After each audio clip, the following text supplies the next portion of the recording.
Uchebe, upo vizuri? Niko vizuri kama kawaida, kama uoto wa asili, mkoa wa Njombe, wilaya ya Ludewa, kata Madilu na Lugalawa. Kule ndo tuna shine, tuna burudika, tuna enjoy uoto wa asili wenyewe, kabaridi kwa mbali, kajoto kwa mbali.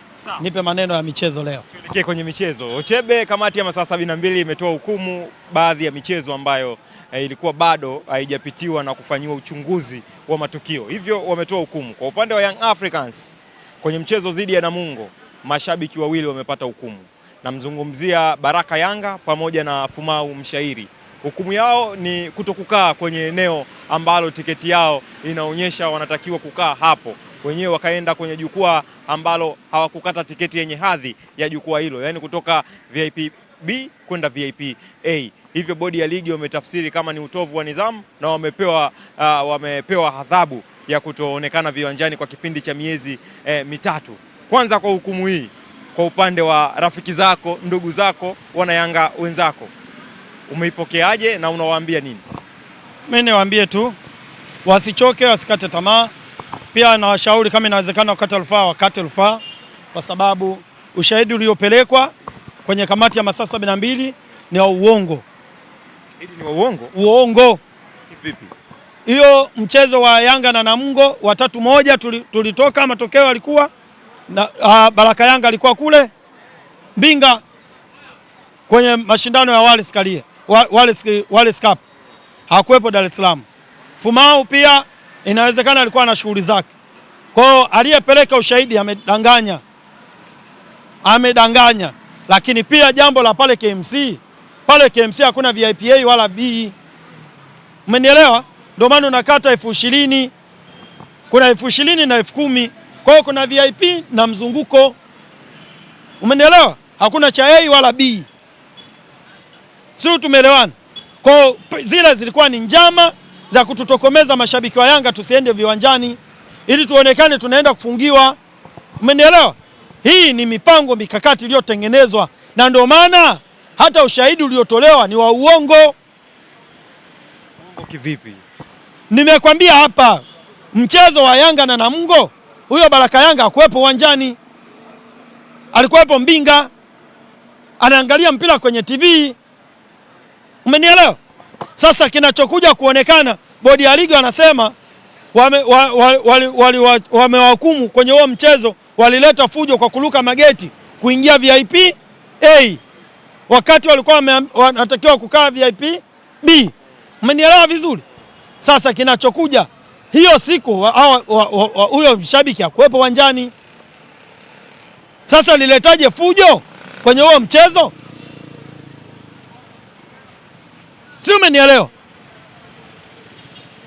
Kwa hiyo moja kwa moja ushahidi kwanza wa uongo. Hili tukio lilipangwa. Na hii inaleta taswira gani kwa mamlaka yenyewe ya bodi ya ligi ambayo iko chini, bodi ya ligi ambayo kamati yake ya masaa 72 ipo chini yake?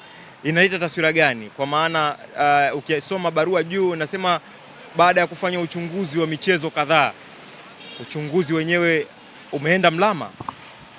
Hamna uchunguzi wowote unaofanyika mpaka hapo sasa hivi, nimejiridhisha hamna uchunguzi wowote unaofanyika. Wanahukumu tu imradi kwamba wanavyokuwa wamejisikia kwamba bwana sasa hivi tufanye kitu gani. Yaani wamekuwa na wao kama wanatengeneza content mtandaoni. Hawa bodi ya ligi, hao kamati ya masaa 72 wanatengeneza content mtandaoni, kwa sababu kama sio content inakuwaje unatoa ushahidi ambao haujakamilika, ushahidi wa uongo? Unaendaje kumhukumu mtu ambapo hakufanya kosa? Umenielewa? Ilitakiwa alilete ushahidi na tukio liende sawa. Sasa inaonekana ushahidi uliopelekwa sio wa mchezo ule. Kwa nini inakuwa hivyo? Hiyo kamati ya masaa 72 ilikuwa inafanya kazi gani? Kama imefanya kazi, kwa nini wameshindwa kulileta matukio? Kwa hiyo ni tukio ambalo limepanga kutugandamiza wana Yanga. Na inaleta taswira gani kiujumla? Mbaya. Wanajichafua. Inaonekana wafanyi kazi au wapo kwa maelekezo, au ni mtu tu anaamka anaandika yale maelezo. Umenielewa? Sisi tumeelewana. Kwa mara ya mwisho Baraka Yanga na Fumau wameenda kwenye game ya Yanga na Singida, ndio wamekuja pale KMC. Sasa wao wanasema Yanga na Namungo. Bora angetuambia Yanga na Singida, ningeweza kusema labda kweli walifanya fujo, kwa sababu hiyo siku walikuwepo. Yanga na Namungo hawakuwepo. Unasemaje wameleta fujo? Kwa hiyo huku naangalia kwenye TV, huku naruka mageti. Kweli? Tena Songea Mbinga huko. Unaruka mageti huko Songea Mbinga. Wametupiga. Haja ya kukata rufaa. Wanaruhusiwa. Na hamna gharama yoyote. Kwa sababu ile kesi haijasikilizwa popote. Wala pande zote mbili hawajaita mashahidi, hawajaita watu wa Yanga wale Baraka Yanga na Fumao wakajieleze kwamba labda ilikuwaje, na hawakubali kweli walifanya au kufanya. Wao wamejilizisha tu fanya hivi. Ule ni uhuni. Mmenielewa? Waje wafanye kwangu waone moto. Chebe Yanga chuma kuliko wao. Mmenielewa? Hawanitishi na siwaogopi. Wafanye kwangu waone nini kinawatokea. Mimi nawapasua mchana kweupe na waweka hadharani. Mimi ni mkubwa, watu tuheshimiane. Sisi tunafanya kazi ya kupromote ligi yetu. Wanatuletea mambo ya ajabu ajabu ya nini? Kama ameshindwa kufanya kazi kaa pembeni. Sitoe hata ambazo hazipo. Umenielewa? Leo nakuja kutuambia hivyo. Kesho ukituambia mambo mengine tutawaelewa. Sitaona ni zile taifa ambazo hazihusiani.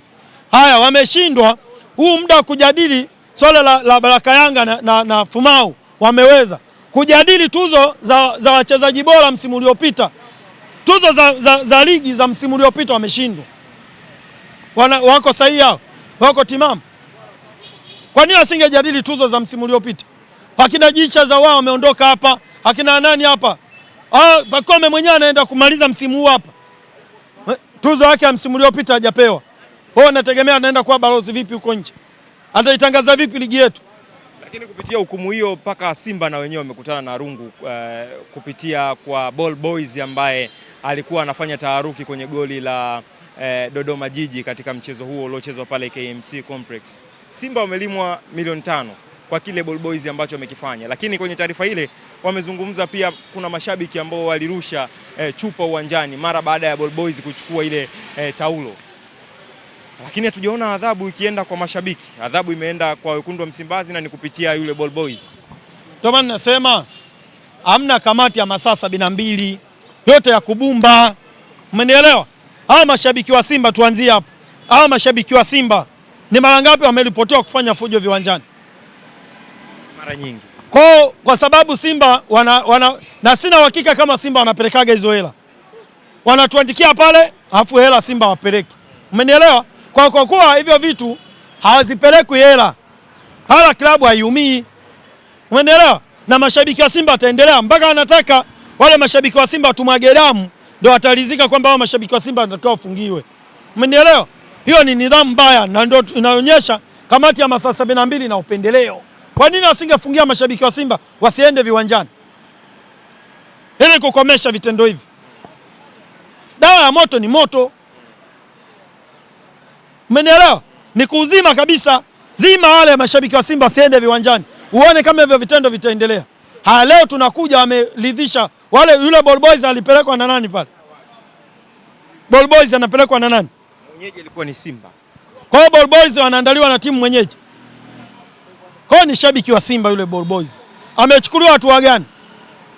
Imetoka adhabu ya mashabiki kurusha mawe milioni 5. Imetoka adhabu ya pamoja. Ya pamoja yule Ball Boys, kwa hiyo ni shabiki wa Simba? Na kuuliza wewe? Hapana. Kama hapana, Ball Boys amepewa adhabu gani? Adhabu iliyotoka ni milioni 5. Ngoja nisikilize. Hicho Ball Boys ambacho alikifanya. Nimekuuliza. Ball Boys wanapelekwa na timu gani uwanjani? Wataratibu mwenyeji ndio huwa anasimamia kwenye eneo la. Mwenyeji ndio anaratibu Ball Boys. Hata wameshindana ya kimataifa. Mwenyeji anaandaa Ball Boys. Kabisa. Kwa hiyo kama ukimpeleka shabiki wako inaruhusiwa. Hairuhusiwi. Ngoja kwanza. Kama mwenyeji ndo anaratibu, ukipeleka shabiki wako sinaruhusiwa? Hairuhusiwi kuwa shabiki. Ndio maana unaona ni watoto ambao wanakuwa katika academy na katika malezi ya mpira. Sasa kama sio shabiki, yule Ball Boys amechukuliwa hatua gani? Naomba unijibu hapa. Kama sio shabiki. Ndio maana faini amepigwa klabu. Kwa nini? Si umenielewa? Yule ni member wa klabu? Hapana. Yule Ball Boys ni member wa klabu? Hapana. Sio member wa klabu.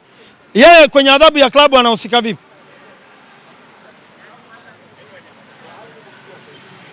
Yeye anahusika vipi? Wewe unaona kama Ball Boys bado hajapewa adhabu yake? Ndio jibu la msingi. Ball Boys hajahukumiwa. Na kama Ball Boys hajahukumiwa, nini kinafuata?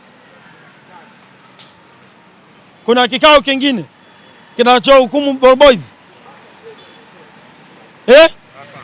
Basi mpira uendelee. Tuelekee kwenye mchezo wa Young Africans dhidi ya Mashujaa utakaochezwa weekend hii. Julio bwana amezungumza, ametoa ya moyoni na ametoa nyongo tunasema. Julio anasema Young Africans ni wepesi kuliko hata Simba, na akamalizia kusema safu ya ushambuliaji ya wekundu wa Msimbazi ni safu imara kuliko hata ya Young Africans, hivyo atakufa na nyie. Mimi niseme tu Julio kwamba kinachomsumbua ni mapenzi. Yeye anaipenda Simba na siku zote tumeona anavyolia. Amekuwa kama shabiki tu, sio mtu wa mpira. Umenielewa? Julio amekuwa kama shabiki wa Simba. Yaani the way anavyolia Mandala, the way anavyolia nani? Mashabiki wa Simba the way anavyoliaga. Na yeye Julio analia hivyo hivyo. Na mara nyingi tumeona mkiripoti Julio anavyolia juu ya Simba yake. Umenielewa? Kwa hiyo alikuwa na haki ya kusifia timu mbovu akaiacha timu bora. Umenielewa? Na leo anaamini kwamba Yanga anaenda kucheza na Mashujaa. Yaani anajua ubora wa Yanga. Anajua makali ya Yanga. Leo hii wanasema mtoto akililia wembe mpe, akijikata lini Julio ametufunga Yanga? Yeye naye anasema akumbuki mara ya mwisho Yanga imemfunga ni lini. Ndio maana nasema namheshimu kwa umri alionao, ila kimpira nataka nimwambie bado ni mdogo Julio.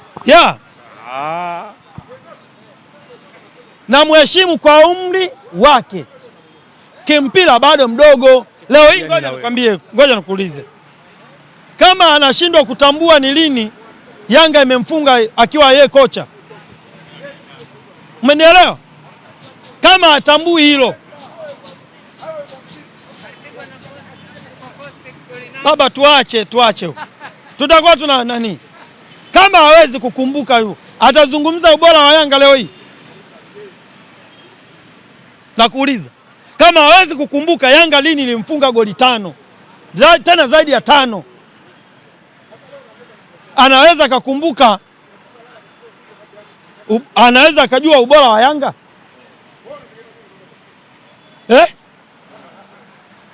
Anaweza? Kwa kuna wakati muda mwingine wanasema hivi, tuwasamee 7 mara 70, maana wajui walitendalo. Unamwambia Julio? Huo ndio ujumbe kwake? Yes.